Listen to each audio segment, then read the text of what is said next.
All right, well, we have gardening tools. And we're gonna dump these in. We have a little fork-looking thing. Spade shovels. Okay. Tools for pulling out your weeds. Clippers for cutting your twigs or trimming, pruning. We're just gonna dump them all in and see what happens.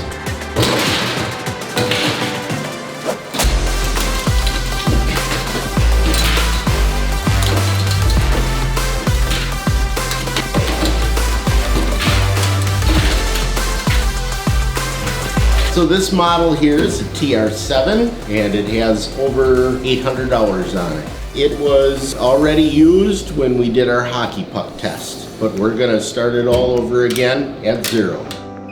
We've done the billiard balls, we've done hockey pucks.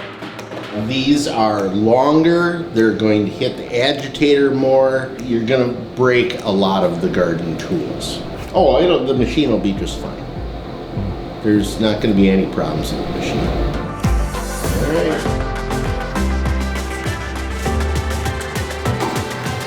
And there we are for another month.